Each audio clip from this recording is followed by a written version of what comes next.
একটা নাটকের মধ্যে দরকারটা কি? একটা নাটক সুন্দর হয় যখন সেটার গল্পটা সুন্দর হয়, গল্পের মধ্যে প্রপার ভালোবাসা, তারপরে এক্সট্রিম এক্সট্রিম লেভেলে ইমোশন বা কমেডি এটা থাকে। তো আজকে যে গল্পটা আমি নিয়ে আসছি সে গল্পটার মধ্যে এক্সট্রিম লেভেলের ইমোশন, তারপরে আপনার ভালোবাসার যে এক্সট্রিম লেভেল বাধা, যে ব্যারিকেড সেটা ব্রেক করা, এরকম একটা গল্প নিয়ে আজকে আসছি আমি। গল্পের নাম টক্সিক, যেটা আপনাদের সবারই মোটামুটি পছন্দনীয় আর্টিস্ট নির্জন এবং মিম বলতে এখন মিডিয়াতে অনেক মিম আছে, তো এই মিমটা হলো আরোহী মিম। তো এরা দুইজন আসলে এই গল্পটাকে অনেক অনেক লেভেলের আপ করে নিয়ে গেছে। যে গল্পটার ভিতরে এক্সট্রিম লেভেলের, মনে করেন যে সবকিছু এক্সট্রিম দেখানো হয়েছে, যাই ছিল সব এক্সট্রিম লেভেল আপ করা হয়েছে, যে এই গল্পটাকে খুব সুন্দর করে রিপ্রেজেন্ট করছে। এই গল্পটা আপনার যত প্রকারের মানে ইমোশন দেওয়া হয়েছে, যত প্রকারের মানে আপনার যে লেভেলের দরকার ছিল তার থেকে বেশি দেওয়া হয়েছে সবকিছু। আই থিঙ্ক এর জন্য এই নাটকটা খুবই সুন্দর হয়েছে। আপনারা অনেকেই এই নাটক দেখছেন, তো তারপরেও আমি এই নাটকটা নিয়ে আজকে রিভিউ করতে যাচ্ছি। নাটকটা একটু টাইম দিছি, রিজন হলো সাথে সাথে রিভিউ করে নেই, কারণ আপনাদের কিরকম লাগে সেই জিনিসটা জানার জন্য। আর আপনাদের আমার রিভিউ এর পরে যদি এরকম কোনো থাকে যে না আসলে আমারটা আপনাদের মানে কেমন লাগছে, আপনাদের প্রেক্ষাপটটা কিরকম, সেটা আমাকে অবশ্যই জানাবেন কমেন্টের মাধ্যমে। তো চলেন আজকের যে গল্পটা টক্সিক, সেই টক্সিক গল্পটাকে নিয়ে আগানো যাক। তো আজকে আমি টক্সিক গল্প নিয়ে করবো, যেটা প্রথমে দেখানো হয়েছে যে একটা ছেলে বাইক চালাচ্ছে, 1 বছর পরে বাইক চালাচ্ছে কোনো একটা জায়গায় যাওয়ার জন্য, যেখানে তার যাওয়াটা দরকার, এর পরের দিন কিছু একটা হবে।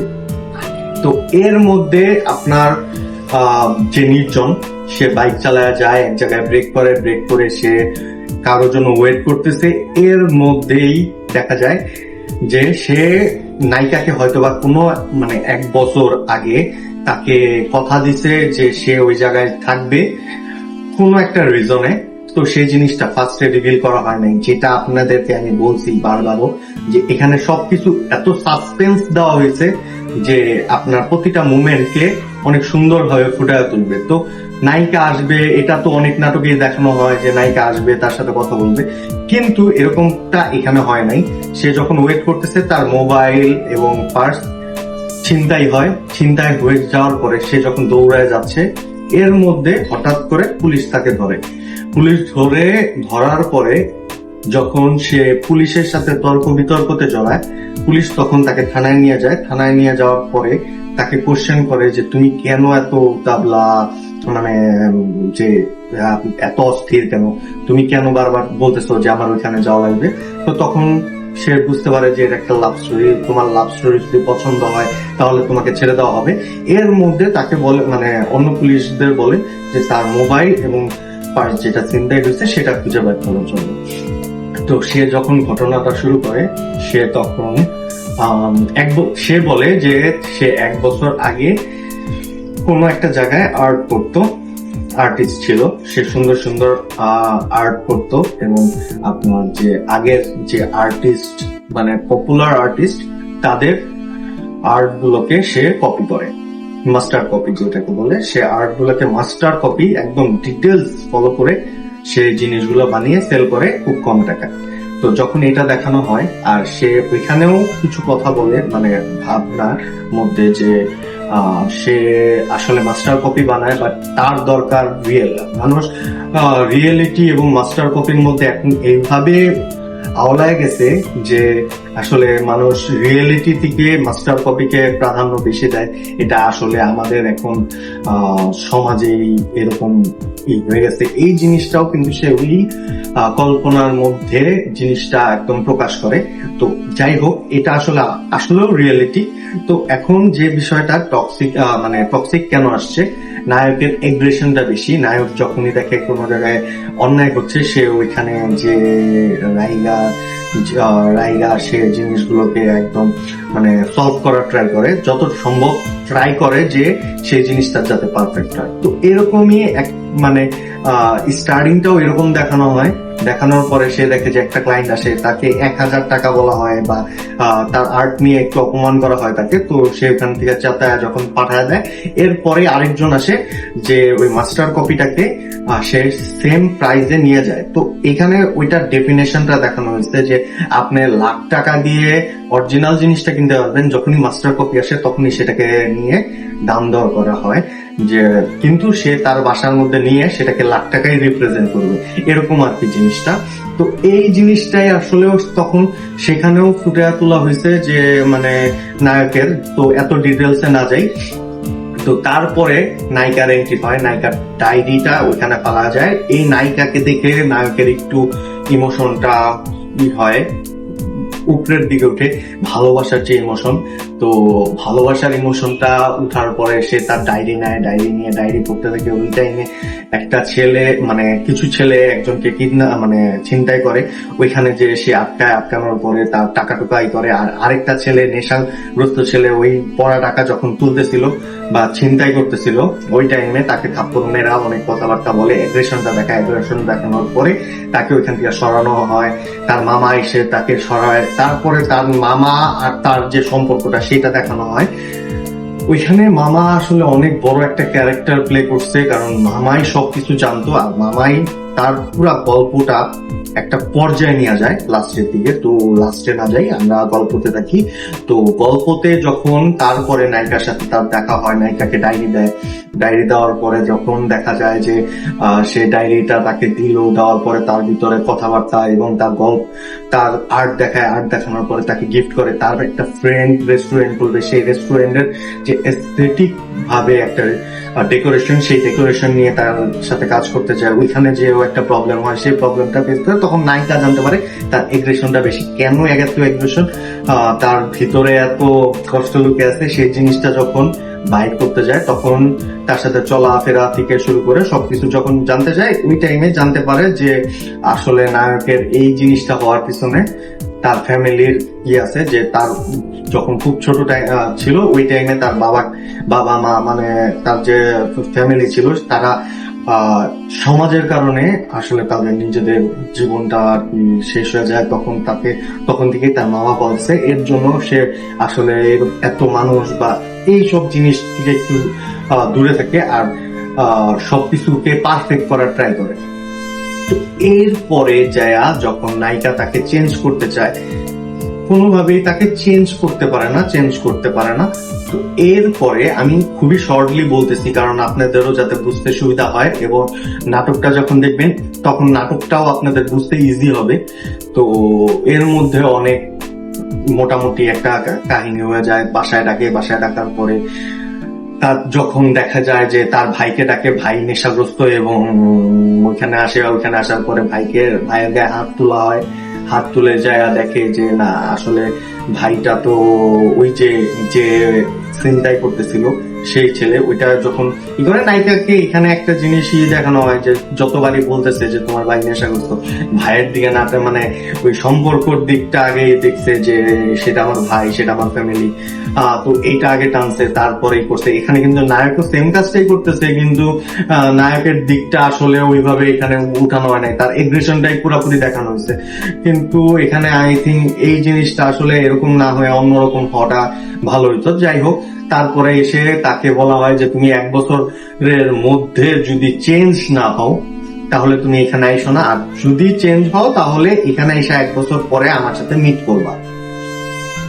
সেই জায়গায় নায়ক 1 বছর পরে আসছে এবং তাকে পুলিশ ধরে নিয়ে গেছে। এটা হলো তার কথা।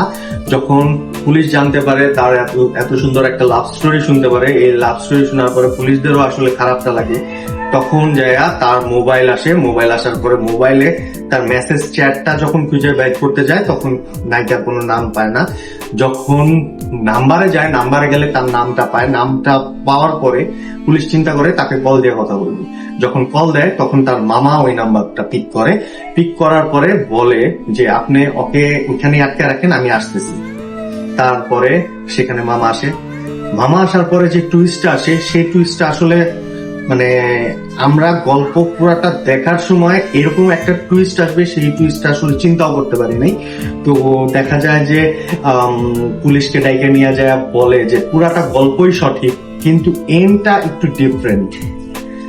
পুলিশ তখন বলে তাহলে ওই মেয়েটা কোথায়, ওই মেয়েটা কই, মেয়েটা কি আসে নাই বা আসবে না, বা মেয়েটা কি এখন নাই?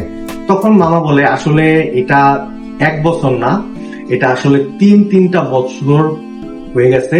সেই দিন পুরা ঘটনাটাই সঠিক, ওইখানে 1 বছর পরে তার আসার কথা ছিল, সে 1 বছর পরে ওইখানে আসতেছিল কিন্তু মেয়েটা আগে আসে।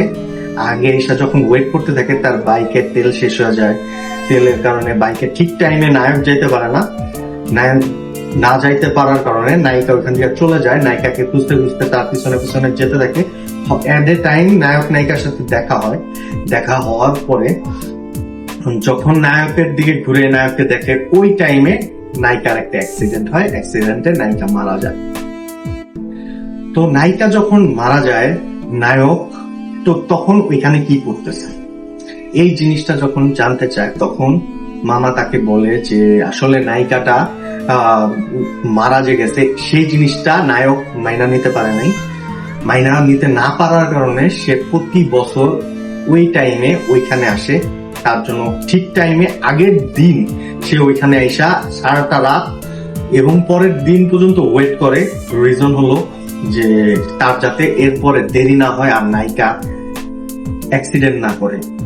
এই জিনিসটা তার মধ্যে এইভাবে আটকে গেছে, তার মানসিক যে পরিস্থিতি সেটা এত চেঞ্জ হয়েছে যে সে কোনোভাবেই সে জিনিসটা মাইনা নিতে পারতেছে না এবং সে জিনিসটাই করে। তো এরপরে পুলিশ জিজ্ঞাসা করে যে তাহলে এখন কি হবে?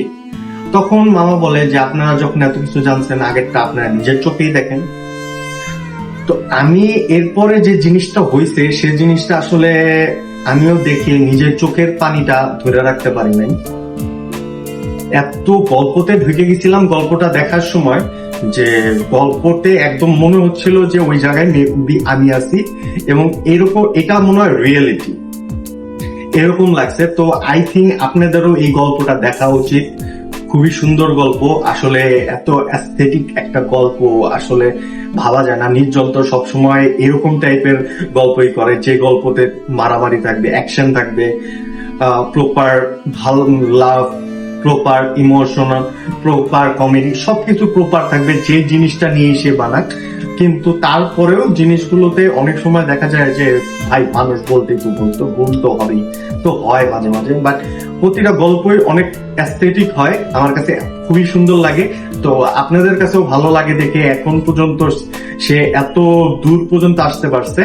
তো আজকের গল্পটা একটু ইউনিক লাগছে আমার কাছে, একটু চেঞ্জ লাগছে, তার প্রতিটা গল্পই একটা গল্প থেকে একটা ডিফারেন্ট। এখন যেরকম হচ্ছে যে গল্প সিমিলার থাকে, গল্প কারোর সাথে না কারোর সাথে ম্যাচ করা যায়, বা গল্প একটা গল্পের সাথে একটা ম্যাচ করে, বাট ওর গল্পগুলা একটার সাথে আরেকটা ম্যাচ করাটা আসলে একটু ডিফারেন্ট। তো তার গল্পগুলা সবই আলাদা আলাদা হয়। তো সামনে আরেকটা গল্প আসতেছে, সেটা নিয়েও অবশ্যই আমি রিভিউ করব, বাট আজকের যে গল্পটা সেটা আপনাদের বলবো যে লাস্ট এন্ডিংটা যদি প্রপার ইমোশন চান তাহলে আপনারা দেখেন, তো খুব মজা পাবেন এবং পুরাটা দেখলে আরো মজা পাবেন। তো চান সাবস্ক্রাইব করে লাইক কমেন্ট করে আপনারা যে নাটকটা দেখে আসেন, আর আমিও আপনাদের নেক্সট ডে জন্য একটা সুন্দর নাটক রিভিউ করার জন্য রেডি হই। তো আসসালামু আলাইকুম, আপনাদের সবাইকে ধন্যবাদ পুরো ভিডিও দেখার জন্য। আজকের জন্য এখানেই শেষ, আল্লাহ হাফেজ।